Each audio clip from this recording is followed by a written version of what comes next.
This time I'd like to call the February 22nd meeting of the Plaquemines Parish Council as the sole governing body of the Plaquemines Parish Port Harbor and Terminal District to order at 1:02. The machine is open for roll call.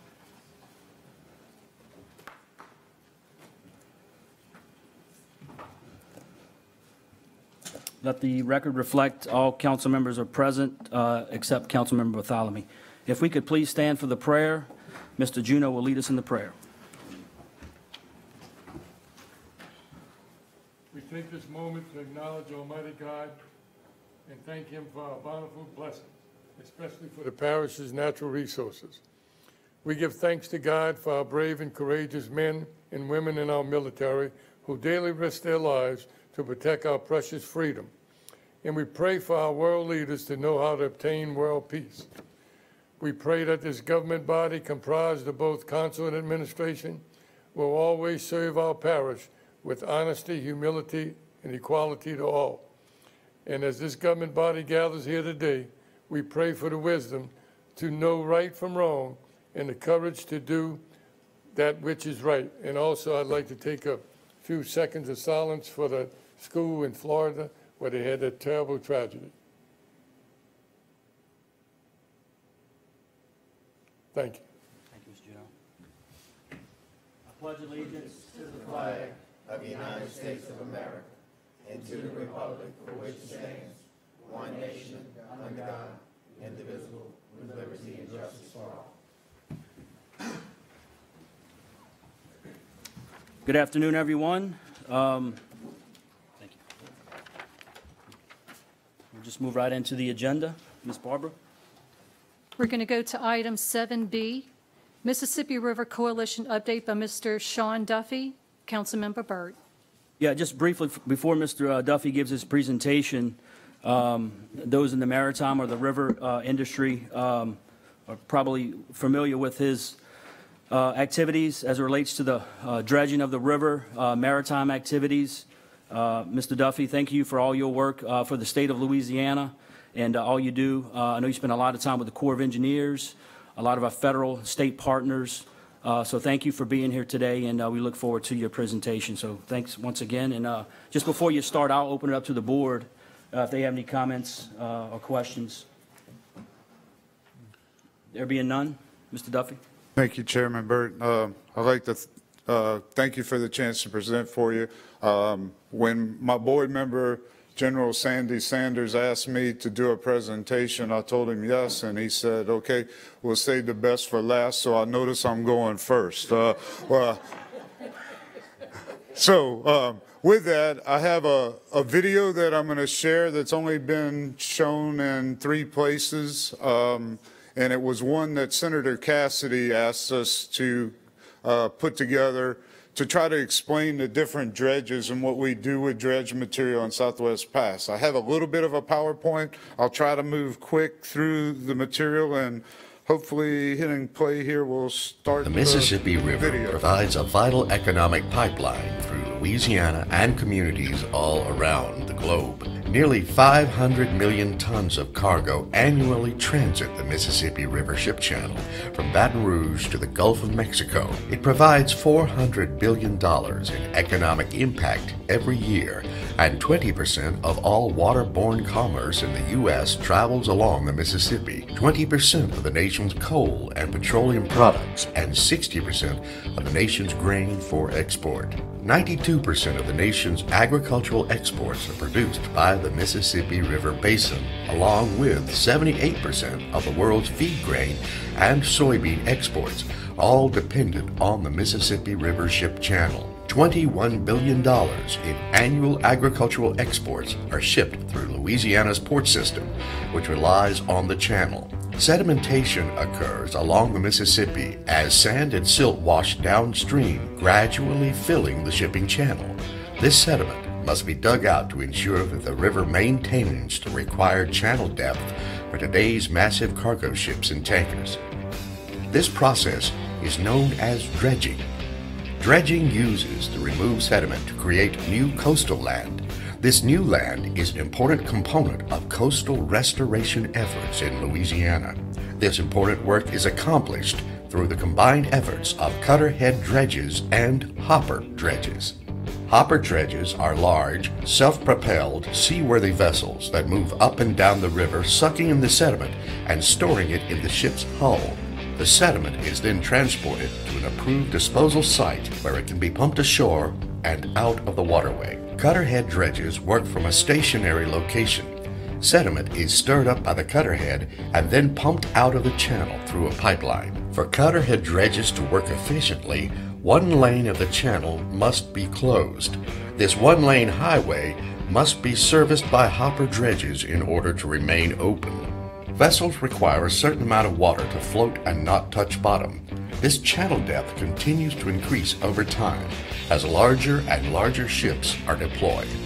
Dredging ensures the required channel depth for safe passage by today's modern vessels while simultaneously providing the dredge material needed to restore our coastal wetlands. Healthy and vibrant coastal wetland habitats are imperative to restoration efforts, and the placement of dredged material is critical to coastal restoration. Dredged material is used to provide a buffer around the shipping channel, fortifying it. Not only does dredging play a critical role in the transportation of our industrial, agricultural, and energy resources, but dredged material is used to replenish and protect living coastal and marine resources, enhancing community resilience by restoring and revitalizing our Gulf economy. Sufficient and sustainable funding of dredging operations along the Mississippi is crucial to Louisiana's ability to safely and efficiently meet the world's industrial, agricultural, and energy needs while maintaining the federally authorized channel dimensions and the economy of the nation's most prolific tonnage ports complex.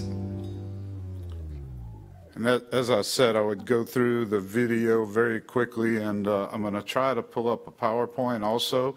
I'd like to say I admitted my thanks to President Cormier, and I wanted to come back and remedy that situation. Good to see you again. Pleased to be here. I have a PowerPoint that I will go through. The thing I will explain about the video is the beneficial use that we spoke about is not within the state master plan. This is dredging where we dredge from Venice on down, the majority of it in Southwest Pass or just above Southwest Pass, really from Pilot Town on down. And we have, since we started using cutterhead dredges, created about 6,500 acres in this lower area. If I blow through the presentation, I'll try to show you, this was a map that an artist did to show all the stream channels in the United States. And when it was first done, the Mississippi River Basin was in pink. Well, I had someone change that. I just didn't feel right showcasing a pink channel.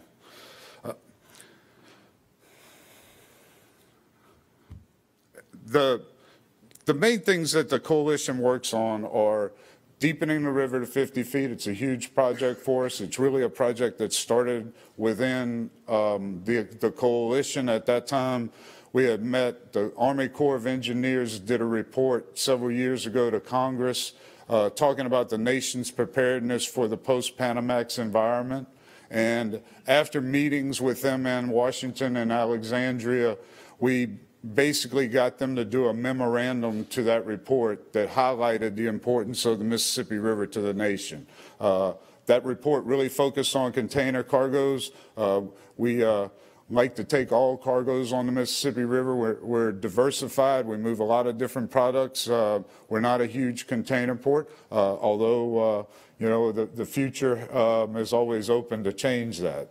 But we focus on bulk cargoes at the time and moving that project forward. We identified there were 3 things we had to do to deepen the river to 50 feet. There was a threshold put in a WERDA bill in 1986. So WERDA 1986 did 3 key things. It authorized the Mississippi River to be deepened to 55 feet. So we've had the authority for that long. It created the harbor maintenance tax, which is supposed to fund dredging throughout the Corps, all our federally authorized channels. And it established a threshold for full federal maintenance at 45 feet. That 45-foot threshold was the roadblock that we had to change. The channel was deepened after the 86 were to build to 45 feet from 40. And the reason they stopped at 45 feet was that threshold for full federal maintenance. We were part of an effort that changed that threshold and made it 50 feet in the WRDA bill of 2014. And I say WRDA, it's the Water Resources Development Act. WRDA 2018 is being looked at right now, but changing that threshold removed the roadblock that stopped the channel from being deepened. The second step was to update the economics. That is at headquarters now, expected to be signed off on by the end of May of this year. So over the next couple of months, we hope to have the core authorization on that finalized. And then it's a matter of seeking federal and state funding to move forward. The effort to deepen the river is about a $239 million project. I have a breakdown that I could go into more detail, but I know you have a lot to cover today. I'll open it up to any questions, and if I left anything out, I'll be happy to come back down the road. I appreciate again the time. Sean, thank you again for your presentation, and I'll open up to the board for any discussion, comments. Ms. Williams? Yes, Mr. Duffy, thank you for coming in your presentation. You mentioned the sediment at Southwest Pass. What about the sediment that's being pushed at South Pass as well as Pass Elutra? Is there any intent to try to do anything with that? Because that's blocking the flow currently, which that could be utilized to build numerous acres of land. Yes, I will tell you in simple detail that South Pass is supposed to be funded by the same trust fund. I spoke about the harbor maintenance tax, which goes into the harbor maintenance trust fund.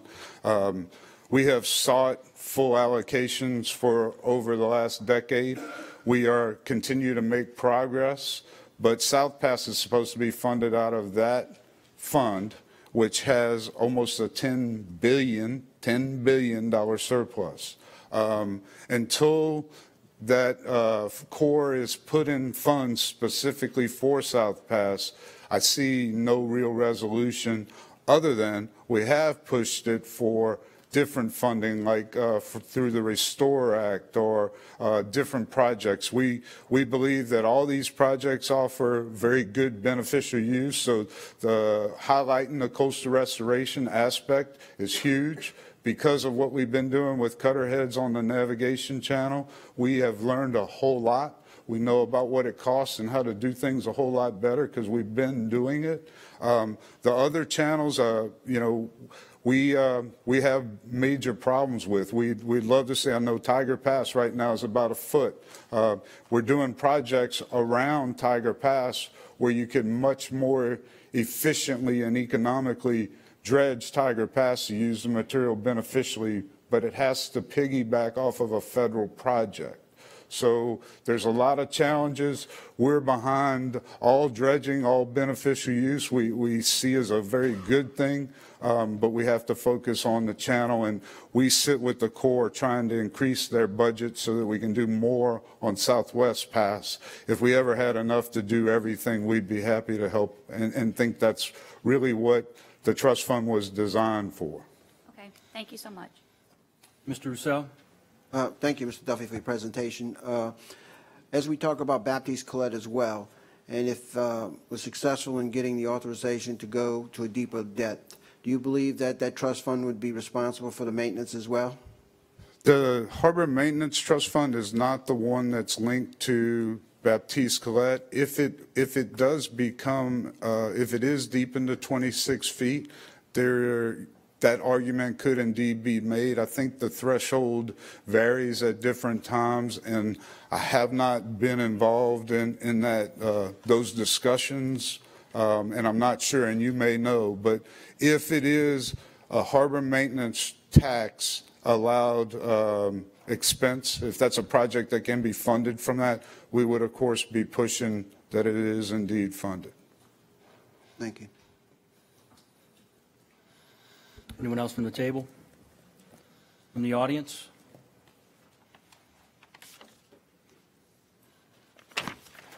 President? Yes, thank you, Mr. Duffy. I did sign a letter to the Corps requesting that they move forward with the Baptiste Colette project. Are there any other federal funding sources that we could use or employ in the future for the maintenance and operation continued dredging? I think you're aware of the majority of them, but I swing at every pitch. I can't be selective. So whenever there's a potential project, I mean, I have met with people. I'll say quickly, the Politown Anchorage is an area that needs to be dredged. And deep draft traffic is having a lot of problems there. And there's 40 million cubic yards of good, hard, very coarse sand material there that we would like to get out. So we have looked at Marion State restoration projects, CPRA projects, QIPR projects. We have been contacted by mitigation banks. So any lead you have to follow, and I'm sure you know what that's like, and go through your shoes trying to follow it up. But there are different ways to get projects done. But having CPRA agree that it's within the agreement of the master plan is also very important. We did get a letter when we started the beneficial use that found the terminology, if I remember correctly, was complementary to or consistent with the state master plan. Because if it's found to be outside of the scope of the master plan, a lot of the federal and state sources cannot assist, cannot be pursued. Thank you, Mr. Duffy. That's, as usual, you always have a wealth of information. I thank you for your service. Thank you, sir. Thank you, Sean. Appreciate it. Would the port staff like to make any comments at this time in reference to Mr. Duffy's presentation? Thank you. Ms. Barber, move to the next item, please. 7C, Venture Global Update by Mr. Mike Eberhardt, Chief Financial Officer. Councilmember Trufant Salvant. Ms. Salvant? Yes. Yes, Mr. Chairman, from what I can understand is Mr. Eberhardt has a short presentation to update us on Venture Global. Mr. Eberhardt, would you come forward? Okay.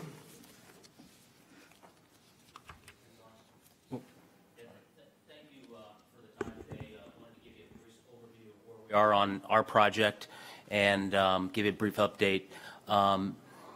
As you're aware, we are working on two different projects in Louisiana, one Calcasieu Pass, and then the second one, the Plaquemines project that's in the Plaquemines Parish here. As we go through this, want to at least give you a brief update of where we are. We'll stop you as we get down here to show you the site and the description of the site. First of all, wanted to say that we made our initial filing with the FERC back in the end of February of 2017. We are in a process right now waiting for what is called the notice of schedule. That notice of schedule is usually 14 months after the FERC application is put in place. So we would expect that sometime in the next few months, but possibly by May or June of 2018. After you get your notice of schedule, there is a process of about 9 months to 10 months where you'd actually get your FERC authorization, go through any appeals process, and at that point we'd be in a position to actually start the project, get to financial close and funding. We are doing very well in terms of the contracts that we're selling out. We are working on the Calcasieu project right now, working on those contracts. We've already begun preliminary discussions with third parties on taking LNG from the first site here. As you can see, the site there is broken into two phases, and they're basically a replication of each other. But this will basically be 20 million tons per annum of LNG that will be done. The first phase of the project will have 9 blocks, which is 18 different trains. We'll have 5 combustion turbines with heat recovery steam generators and 2 steam gas turbines that will support the facility. There will also be 2 LNG tanks that you see there, and then 2 marine berths that will be out on the Mississippi River. When we start phase 2 of the Plaquemines, we will add one more marine berth and then the other 2 storage tanks and the rest of the facility in terms of the power facility and the liquefaction blocks. So we can move it forward a little bit and give you a little more description of what you see there is the 2 tanks, and we're going to close in on, this is the liquefaction blocks there. So what you see is this is a compressor that's right there.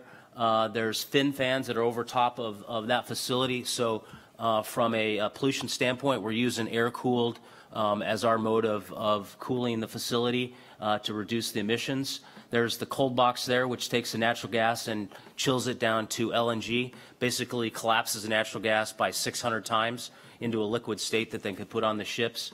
And then as you circle back around this facility, you'll see the electric distribution facility that actually takes care of both of those modules. What's unique about ours is instead of having these modules built on site, which is called stick build, these modules will actually be built off-site in a fabrication yard somewhere in the world. They will be manufactured by GE. Typically, they do that in Italy. Those functions, when you look at that, there's 2 different blocks there, or there's one block with 2 different groups there, and each of those components are only 4 separate units that will be shipped to us independently. So you actually, most of all the fin fans, all the electrical, all of the mechanical, all the safety harnesses, is actually put together in the fab yard and shipped to us. We bring it over the top of the levee, put it onto the facility, and assemble it there. I can move it forward a little bit. And it's very unique. We call it a modular design, and the modular design is allow us to reduce the costs, which allows us to compete on the global market for LNG. This is the power facility there, so you can see the combustion turbines and the heat recovery steam generators, and then there's 2 steam turbines also that aren't in the picture. Roughly each of the 10 MTPA will be 711 megawatt power facility that will be on site, dedicated to our manufacturing facility.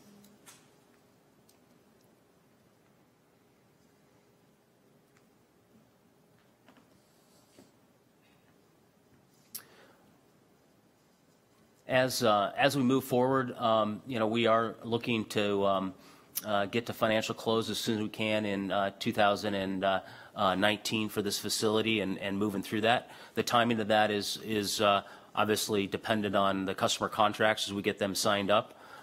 We are very well financed. If you've seen any of our press release, we've raised over $470 million of capital. We've got a majority of that still in-house that we're using to continue the development, but primarily most of the development activity for both our Calcasieu Pass and Plaquemines are done. We are working to get final contracts for the EPC and some of the other components to get built, but we're in very good shape from that. So we're really waiting for kind of the sales contracts in that market to go in our favor. If you have any questions, I'd be able to field them. Ms. Alvin, I'll turn it back over to you for any comments. Other than just thanking the gentleman for coming down and giving us an update, I think everybody been anxious to find out just where the project is, and it's good to know that it's still moving. And I would open the floor up for any council members if they would have any questions or comments. Yeah, I'd just like to thank you for once again allowing Plaquemines to be a partner for Venture Global. It's not often do you have an opportunity to develop such a large-scale piece of infrastructure, and we can use it here in Plaquemines, and we're very grateful for that. So please send our thanks back to Bob and his staff that, we're here waiting for you. So thanks again for coming in, and I'll open it up to the rest of the board members for any comments. Mr. Black.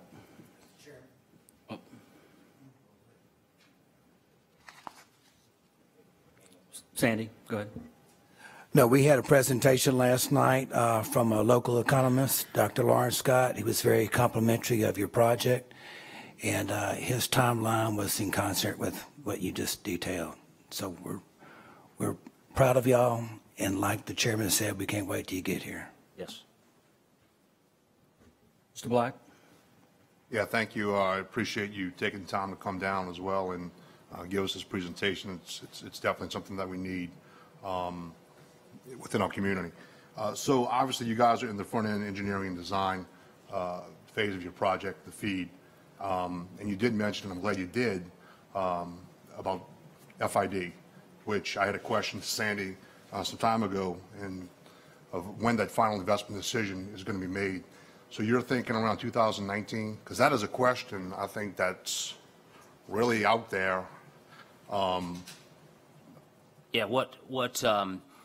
a little bit's dependent on where the FERC comes out in the process. So we have to wait through that process. But as I said, if we get the notice of schedule in the second quarter of 18, you add kind of 9 months is kind of what we were seeing until we get authorization. So you're, somewhere in that first quarter of 2020, first or second quarter was hopefully where we would take FID and start construction.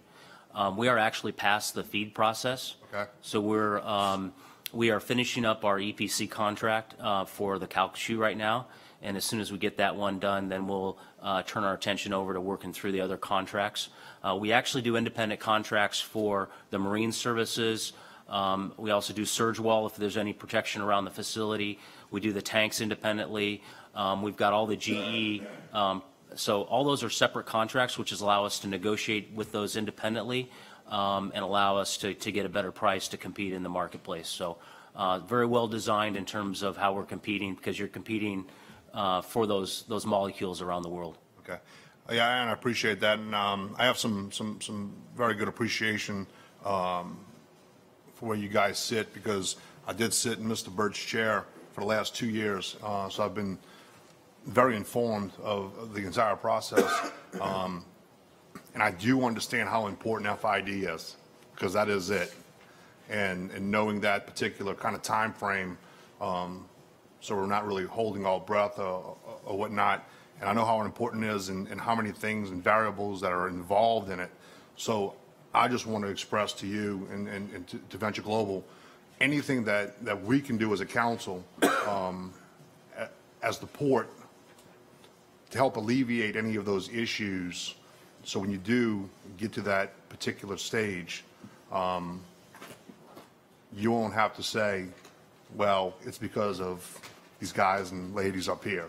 So I extend that to you, and although I'm not in Mr. Burt's chair anymore, I'm still a member and active, and so is everybody else. And I think I speak for everybody that our doors are always open to you guys to help out with that process, make that decision advantageous to us. Great, thank you very much, and we're always welcome to come down and give updates periodically as well. Well, thank you. Mr. Roussel? Thank you, Mr. Eberhardt, for your presentation as well, and I echo the comments that you've heard from the other council members. You did mention surge protection, and I believe that FERC has some requirement for the facility to be within a certain 100-year storm protection, and maybe you could elaborate a little bit on that? Yeah, when we started the process of doing the two projects, the requirement was a 100-year storm surge wall. Now it's up to 500-year storm surge wall. So down at the Calcasieu, the pass facility, we've actually going to have to put a 31-foot wall, depending on around the entire facility, which is not a big deal, but it is something that is required, and we'll have to look at the same requirements here for Plaquemines in terms of what we need to do for that to protect the facility. So you anticipate probably building a wall around the facility here as well? I assume we'll have to have something around it, yes.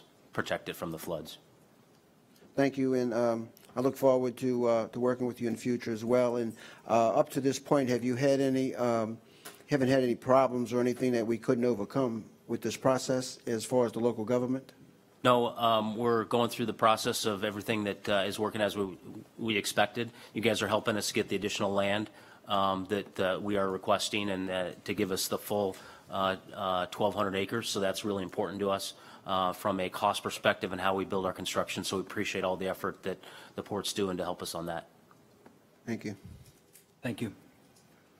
Sandy or Paul, you guys want to add anything to? No, but today we are talking about the last piece of property that's in their contract for their full 1,200 acres. So hopefully we'll have a bow tied on it today. And excellent. It's been a while, yeah.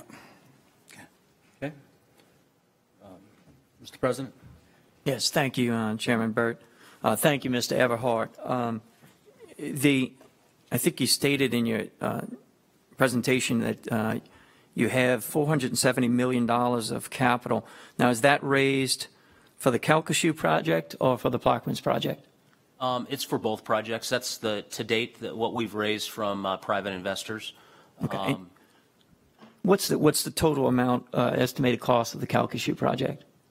The projects will range between $5 and $6 billion to be built for that. So when you get to FID, we will typically put in 25% of equity and 75% of project finance debt that will go to those, and it'll be the same for each of the 2 phases for Plaquemines as well. Okay, and the $5 to $6 billion project cost in Calcasieu, does that include the cost of the 31-foot wall? Yes, it does. It includes all the costs, including all the equipment from GE, the storm surge wall, the pilings, the dredging for the marine facility and everything. It's all in cost. Okay. And you said you mentioned financing of the project. What type of collateral does VG have? Because in my dealings with banks, they generally want collateral before they issue loans. Yeah, so what we talked about was the contracts. So the primary focus for the banks is to make sure that the LNG from the facility has been sold on a pre basis. So we are entering into 20-year contracts for the sale of that LNG. With those 20-year contracts is enough collateral to work on it. We will go to outside parties, whether we go through a public offering to get the additional equity that we'll need, or we'll actually have a third party that wants to put in equity in ours, and we constantly are talking to third parties in terms of wanting to provide equity capital to us, and then also some discussions with the bank as well. Okay, in the pre-council meeting, I discussed with some of the council members that the head of the Energy Institute at Tulane, he said that the market trend, it used to be more easy to get 8 to 10-year contracts, and now because of the price variations, that the market is somewhat pulled back from those long-term contracts. Do you have anyone, particular entities that would be interested in entering into such a 20-year contract? We've got 2 contracts right now that are signed already, one with a major oil company and then one with a European utility company. They're taking 20-year contracts. There was one other 20-year contract signed this last year by Cheniere for their Corpus Christi project. We believe they didn't really assign it to a specific project, but we believe it's their third Corpus Christi facility. We're in a number of discussions right now on additional long-term contracts and on late stages on those. We've also been in a number of discussions where we've got a term sheet working on what is looking like a contract with a number of other third parties. And like I said, we've got enough of those discussions going on to cover all of the first 10 at Calcasieu, and we've also in discussions on people that want to take the first cargo or the first contract out of the Plaquemines 1 project. So we're very confident that at this juncture, as you might have seen, the Chinese and the amount of LNG and the gas that they needed this year because of their pollution problems sent a tremendous positive into the market this year. We're seeing that. We're obviously focused on those Asian purchasers as well in discussions with them, and we're seeing really good things from that. Where we sit and the way we've designed our project is to be the lowest cost producer in the world. And so even if we don't see people or you don't see them signing up long-year contracts, we believe they're going to come to us for those long-term contracts because we provide that low cost and that they'll want to do that with us. And we're seeing tremendous discussions with us. It also allows us to go to the best credits. So we could go and get a contract with India to sell them on a 20-year basis, but their credit profile is not where we want it to be, and it'll be very difficult for us to finance our project. So we're really trying to go to the BBB+, the financial grade off-takers, so that we don't have a problem with our financing. We can get our projects completed. I'm glad to hear about the 2 signed contracts that you have. Were those used as collateral to raise this $470 million of capital? No, they were not. We've done 7 different capital raises. Whenever we hit certain milestones, we'll go into the marketplace and get capital. If we do sign more contracts, that is a point where we will go into the market and get additional capital. So as we sign more contracts here in 2018, we will go back to the marketplace and continue to raise capital. Okay, thank you. And one last question. What would be the total estimated value of the 2 signed contracts that you have? Very confidential, but they're in excess. You know, if you look over a 20-year period, they're between $1.5 and $3 billion. Thank you. Anyone else from the audience?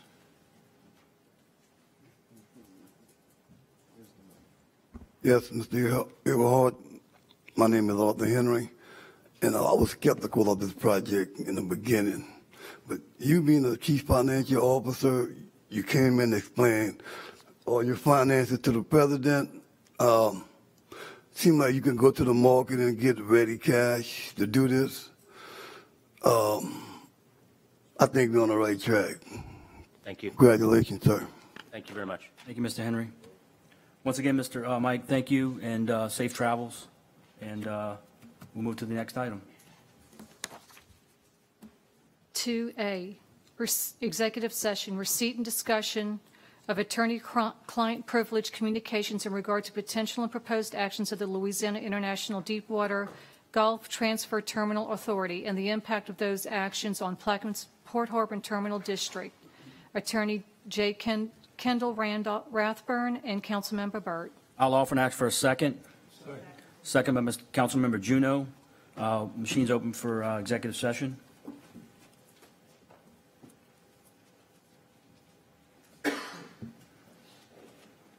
And we will, the discussion passes 9-0 at 1:38 for executive session.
I'd like to call the meeting back to order at 2:01 with no legal or binding action taken.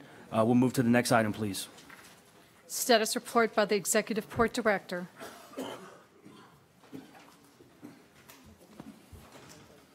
Mr. Sanders.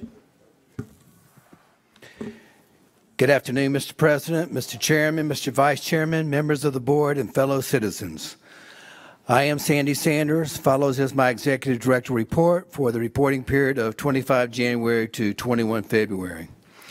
During this reporting period, the port staff met with Colonel Clancy and his primary staff at the United States Army Corps of Engineers. We presented the port vision and action plan and a potential timetable. The Colonel and his staff were very appreciative and are anticipating working with the port on all upcoming projects in regards to the numerous permitting action that will be undertaken in order to achieve that vision. Once the projects get close, we intend to have a monthly update meeting with the Colonel and his staff. Sal Latrico with American Patriot Holdings and I addressed the Illinois Soy Council in Springfield and fielded many questions regarding the port's vision of the vertical integration of the Mississippi River Basin, and they required our assistance in modeling an action-oriented plan a la the Big River Coalition to dredging down south to an awareness of the dismal conditions of the locks and dams in the upper Mississippi River Valley. I spoke with Sean Duffy today, and this is one of the items that we will be taking up at the next Big River Coalition board meeting, of which we are a board member.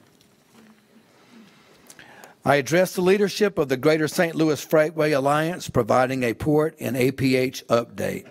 The St. Louis Freightway is planning a regional meeting to formulate an MOU that would encompass their entire area. Mr. Chairman, subject to yours or the board's questions or comments, this concludes my brief. Thanks, Mr. Sanders. I have no comments, but I'll open it up to the commission for any comments or questions. From the audience? Hearing none, next item.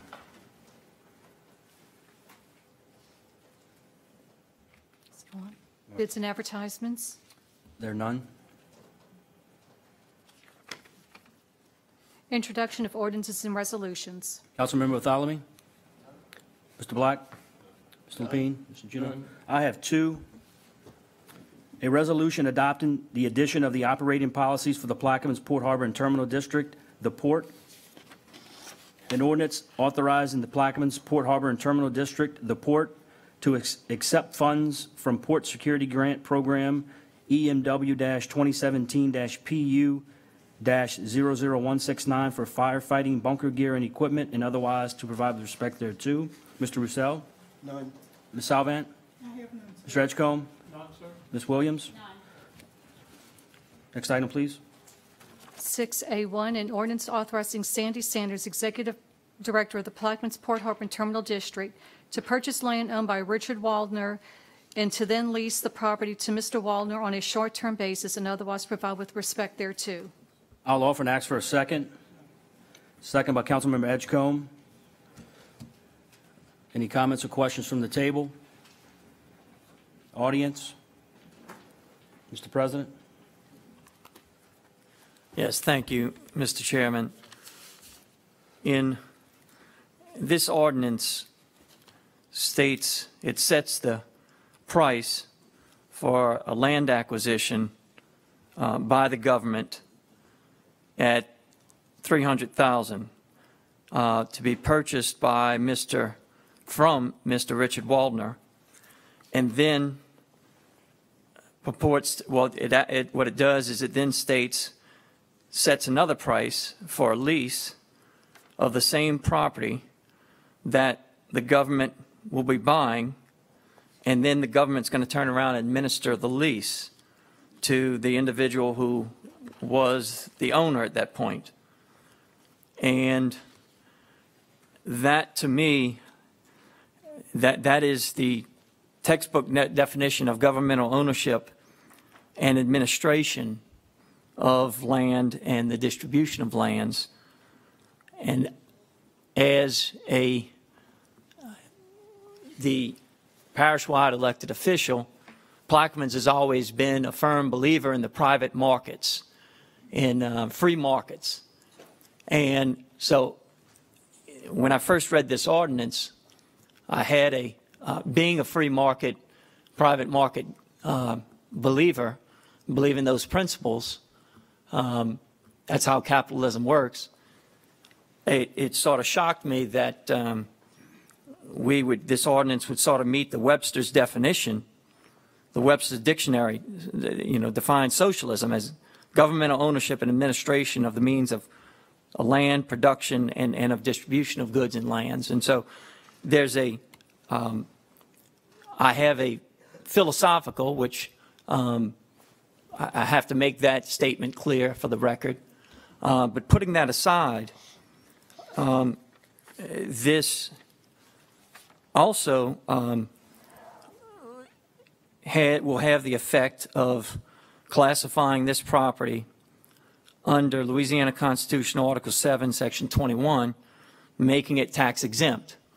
And that's where, as parish president, it's yet again another piece of property, another loss of revenue, and not just to parish government, but also to other stakeholders like the Plaquemines Parish Sheriff's Office, Plaquemines Parish School Board, the Assessor's Office, and others. So those are,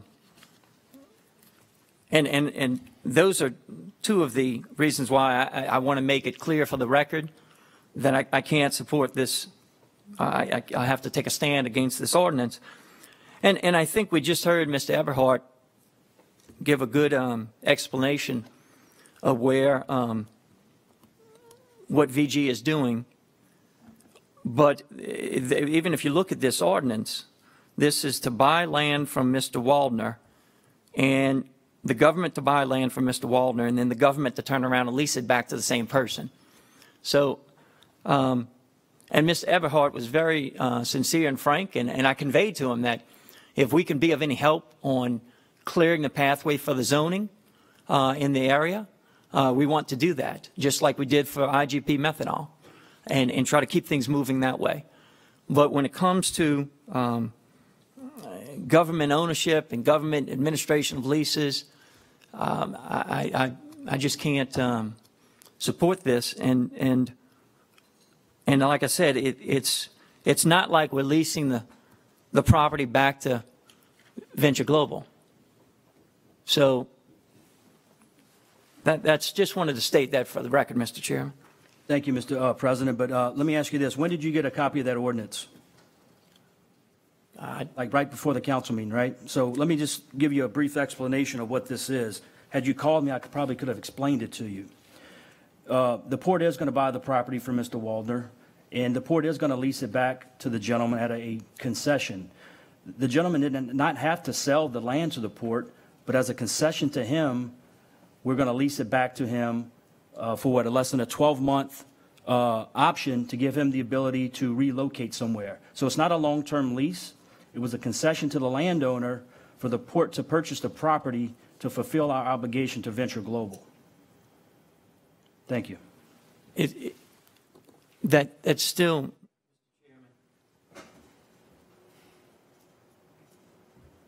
Mr. Bartholomew? Mr. Bartholomew, you have the floor. Yeah, my concern is that does the land belong to us at the time of the sale? Yes. Now, is it within the norm for us not to put out property for bids to other people who may be interested in that particular piece of property for a lease? I would defer to our port. I was just trying to get up the legal component because I know we are binding that we just can't do a type of business with one person and not putting that piece of stuff out for everybody to have the same opportunity to bid for. I just want to make that clear, if it is okay to do that or not. Well, I don't think the intent is to actually lease it out to make a revenue stream. The intent is, not the intent may not be there, but the concept of the procedure of it is that we own it. That's a fact, right? That's correct. Yeah. Your point is well taken, Mr. Bartholomew, if what the intent was or what was being allowed was a long-term lease to the general public. But we cannot acquire the property from Mr. Waldner without allowing him a short-term period to go out and find his new residence. So we have two choices in that matter, and that there's nothing that I'm aware of that would legally prohibit us from entering into a short-term accommodation as part of the whole acquisition with Mr. Waldner. I'm just unaware of anything that would do that. That is, excuse me, that is my concern. I mean, I don't have a problem with doing anything, but make sure we're within the right according to the laws. You see, and I don't want to circumvent anything either. I don't want to speculate or assume. If it is, it is. If it's legal, it's legal. If it's not, if it's questionable, we need to know that. That's the only thing I have. So if you can find that out, if we're legal, there's no binding or no exceptions, or there are exceptions, that we can do this with no problem, no feedback, no anything like that, that's fine.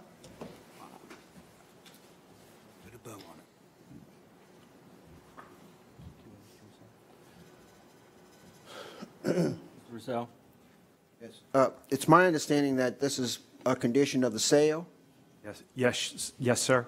So personally, I don't see that where there would be any problem with purchasing the piece of property with the condition of the sale to let him find a place to live.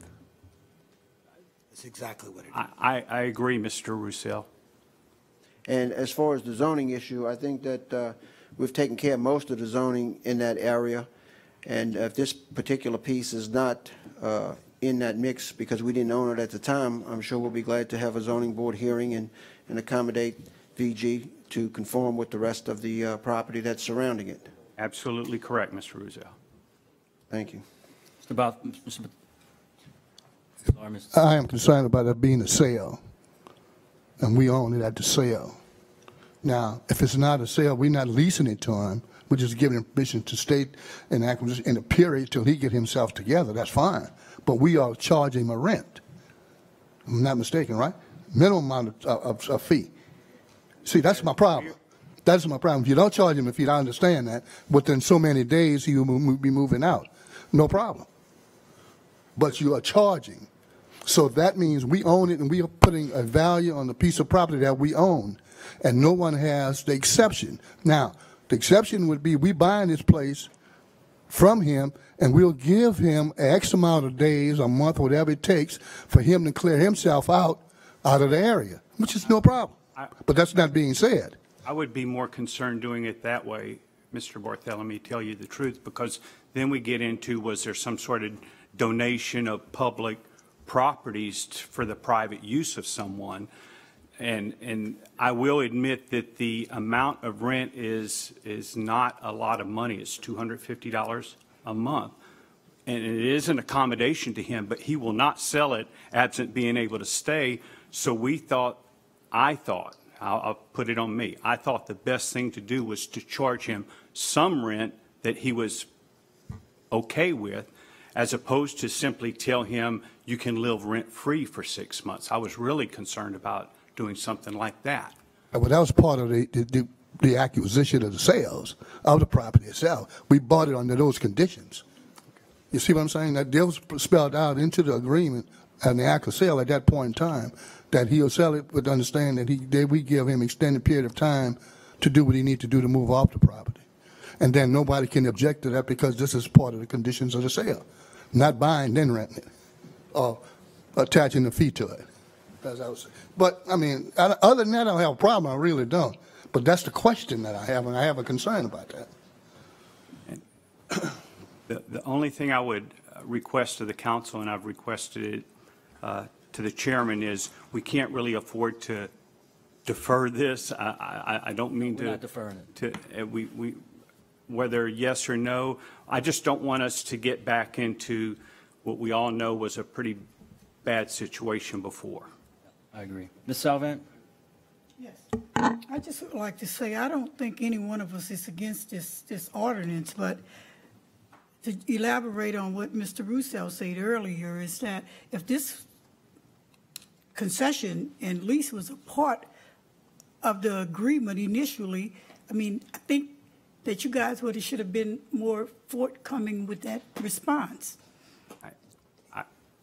You know, and it raises eyebrows and it raises questions if this is not a part of the answer when it's first posed.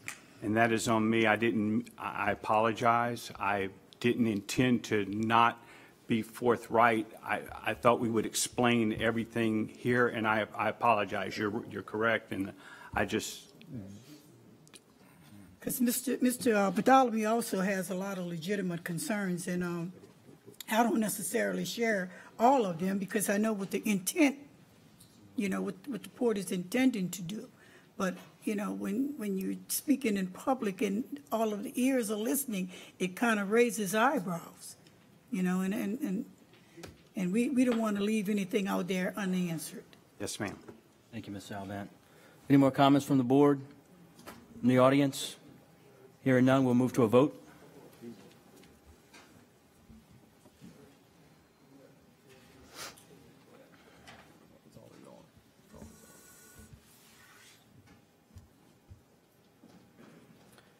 The ordinance is adopted 8-1 with an abstention from District 1. Next item, please. Approval of the January 25th, 2018 minutes. Offered by Councilmember Roussel. Is there a second? Second by Councilmember Salvant. Machine is open.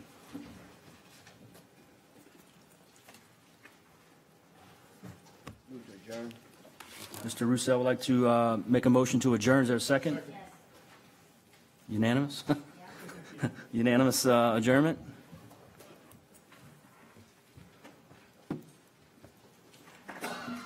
One pending? One vote pending. And the port meeting is adjourned 2:18. Thank you all. We'll